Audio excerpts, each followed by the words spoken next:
Today we're here in Chuckey, Tennessee in Greene County, and it is the Greeneville Awakening Tent Revival. It's been going on for 27 weeks now, and I'm joined today by Dr. David Harrison. Dr. Harrison, thanks for having us out today. Good to be here. 27 weeks this started. Give us a little history about what's been going on. Well, the meeting started originally in Greystone Free Will Baptist Church, one of the older churches here in the community.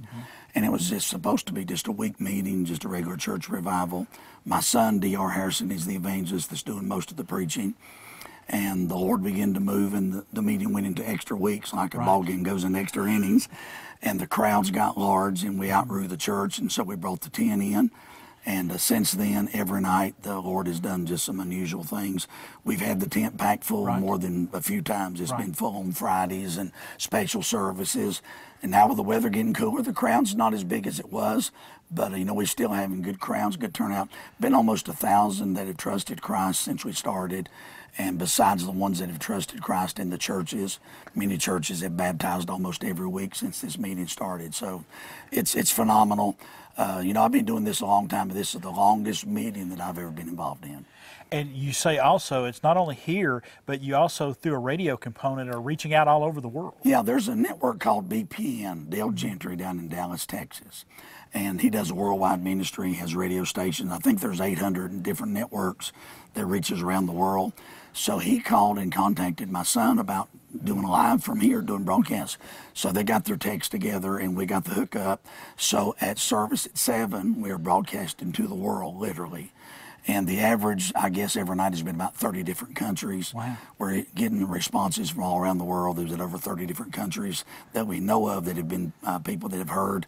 Beside the states, and this is the unusual thing, we've had 33 different states represented here. People have heard about it through CNN, the Christian News Network, and some other networks that have interviewed us.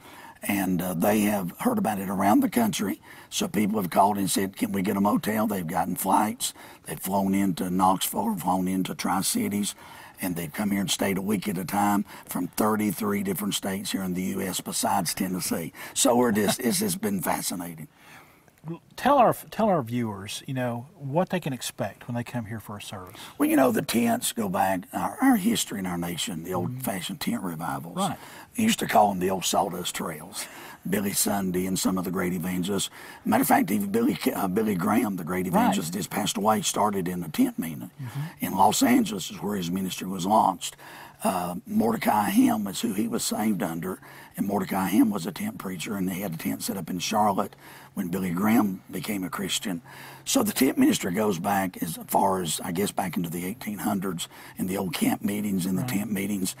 And the unique thing about the tent is, of course, the old sawdust shavings on the ground and the folding chairs, but it brings a different atmosphere. A lot of folks would come here that won't go into a church. It takes you back in time.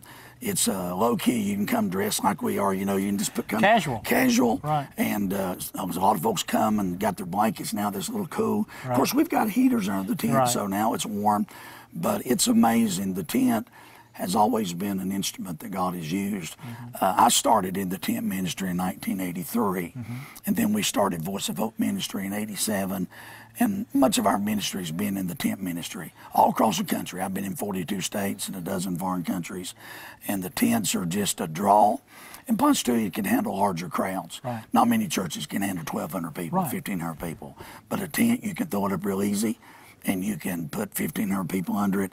So it has a lot of dynamics that we don't see like we used to, but it's a great venue for revival, really is. And I ask a lot of people this, when you're away from here and you're telling people about Greeneville Awakening, what's that one message that you try to get across about what's going on here? Well, that it's supernatural, that we can't explain it. You know, how do you explain to the generation today that's so busy that we've got people that's been here almost every night for 27 weeks? How do you explain that? It's a supernatural meeting. And it's a simple message. It's all about the gospel. It's about hope. I think the reason this has been successful at this time is I think our nation is in a circumstance where there's a lot of controversy, a lot of confusion. There's a lot of people that are in trouble, drugs and alcohol. We have a lot of this generation that we call the millennials. They're looking for answers. And I think the tent and this meeting has provided a lot of folks with some hope. And there's always a good place to find hope. in Jesus Christ. He is our hope. And the tent symbolizes that hope, that this is an answer.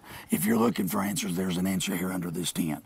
We do all things old-fashioned. We just have old-fashioned singing, sing the old hymns of the faith. We use local groups out of local churches to sing specials. And sometimes we bring in some special music from other states, people that we know.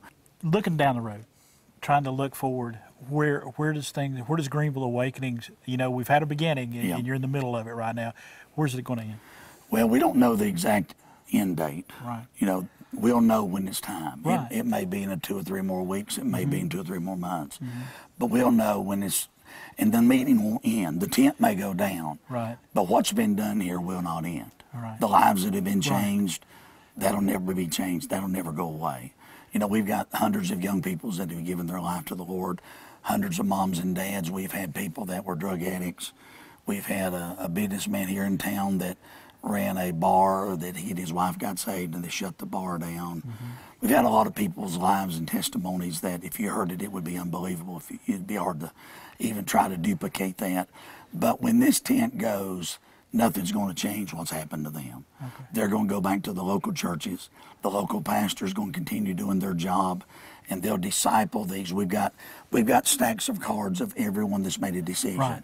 And the local pastors will get access to those names and addresses. Right. And hopefully nobody will fall through the cracks. They'll get in a good church, and they'll continue to serve the Lord, and we'll continue to hear good news, hopefully, in the years ahead. All right, Dr. David Harrison, thank you for making some God time for us. bless you so much. Thank you so much. It's Greeneville Awakening Tent Revival happening here in Chuckey, Tennessee.